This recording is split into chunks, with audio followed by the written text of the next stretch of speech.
नमस्कार दोस्तों, सर्वांग मोटिवेशन चैनल में आपका स्वागत है। दोस्तों, कई बार हम छोटे बच्चों की कुछ गलत हरकतों से बहुत परेशान होते हैं, लेकिन उनकी ये हरकतें छुड़ा नहीं पाते। आज की इस वीडियो में बुद्ध की एक ऐसी कहानी है जिससे आप समझ पाओगे कि हम बच्चों को गलत हरकतों से कैसे दूर कर सकते हैं। दोस्तों, कहानी को अंत तक अवश्य सुनना। तो चलिए कहानी शुरू करते हैं। एक बार महात्मा बुद्ध किसी नगर से गुजर रहे थे। बुद्ध की नजर एक कपड़े के व्यापारी पर पड़ी जो बहुत दुखी और हताश दिखाई दे रहा था। बुद्ध चलकर उनके पास गए और पूछा कि हे बंते, तुम इतने उदास क्यों हो? अगर तुम मुझे अपनी चिंता का विषय बताओ तो मैं तुम्हारी कुछ मदद कर सकता हूँ। कपड़े के व्यापारी ने बुद्ध को प्रणाम किया और उनको अंदर बुलाया। उस व्यापारी ने कहा कि जब से मेरी पत्नी की मृत्यु हुई है तब से मेरे घर पर मेरे छोटे बेटे की देखभाल वाला कोई नहीं है, इसलिए मैं हमेशा इसको अपनी दुकान पर लेकर आ जाता हूँ। लेकिन यह मेरी दुकान पर आने वाले हर ग्राहक की पगड़ी को उछालकर फेंक देता है, कभी कभी उनका झोला उठाकर बाहर फेंक देता है। मैंने इसको बहुत समझाया, डांटा, लेकिन यह नहीं समझा। इसकी इस हरकतों की वजह से मेरे सारे ग्राहक खुद को अपमानित मानकर वापस चले जाते हैं।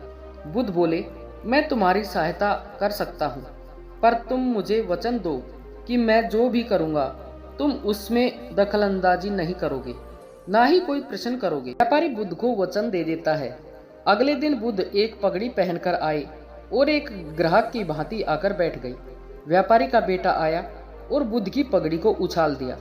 महात्मा बुद्ध मुस्कुराए और कहा, बहुत अच्छा, जाओ उस पगड़ी को वापस लेकर आओ। वह बच्चा दौड़कर गया और पगड़ी लाकर बुद्ध को दे दी। अगले दिन बुद्ध एक कुल्हाड़ी और एक लकड़ी लेकर आए। उस लड़के ने फिर से उस पगड़ी को उछाल दिया। बुद्ध ने उस लड़के को कुल्हाड़ी और लकड़ी दे दी और कहा कि जाओ इस लकड़ी को काटो। व्यापारी को थोड़ा सा डर लग रहा था कि कहीं उसके लड़के को चोट नहीं लग जाए, लेकिन उसको अपना वचन याद था। 7 दिन तक महात्मा बुद्ध कोई न कोई नया काम लेकर आते और उस लड़के से करवाते। शीघ्र ही वह लड़का भूल गया कि उसको किसी की पगड़ी उछालनी है। व्यापारी बहुत खुश हुआ और बुद्ध को धन्यवाद दिया। मन 2 तरीकों से, एक तो मन अपने हिसाब से काम कर सकता है और दूसरा मन से हम अपने हिसाब से काम करवा सकते हैं।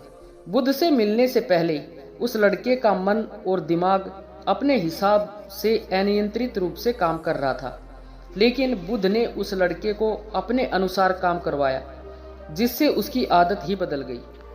तो इस तरह से हम बच्चों को बिना डांटे फटकारे अपनी समस्या से छुटकारा पा सकते हैं। आशा है आपको इस कहानी से बहुत कुछ सीखने को मिला होगा। कृपया कमेंट में अपने सुझाव अवश्य बताएं और अगर वीडियो अच्छी लगी हो तो वीडियो को लाइक व शेयर अवश्य करें और चैनल को सब्सक्राइब करना ना भूलें। धन्यवाद।